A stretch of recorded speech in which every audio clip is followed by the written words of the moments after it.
بسم اللہ الرحمن الرحیم۔ السلام علیکم ورحمۃ اللہ وبرکاتہ۔ رسول اکرم صلی اللہ علیہ وآلہ وسلم نے فرمایا، جب آپ کے اوپر کوئی پریشانی آئے تو یہ 3 دعائیں بار بار پڑھا کریں۔ حضرت عبداللہ بن عباس رضی اللہ تعالی عنہما سے راوی ہے کہ رسول اکرم صلی اللہ علیہ وآلہ وسلم پریشانی کے وقت یہ دعائیں بار بار پڑھا کرتے تھے۔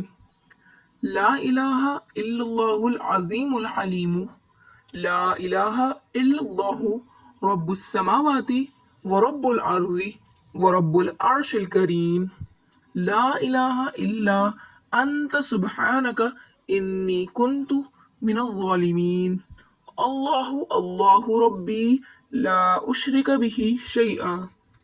جزاکم اللہ خیرا۔ ہمیں چاہیے کہ ہم پریشانی میں گھبرانے کے بجائے ان دعاؤں کا اہتمام کریں۔ اللہ پاک ہم سب کو عمل کرنے کی توفیق عطا فرمائے، آمین یا رب العالمین۔ اگر آپ کو یہ ویڈیو پسند آئی ہو تو اس ویڈیو کو لائک کریں، شیئر کریں اور اس چینل کو ضرور سبسکرائب کریں تاکہ آگے آنے والی ہر ویڈیو سے آپ رجوع کر سکیں۔ جزاکم اللہ خیرا۔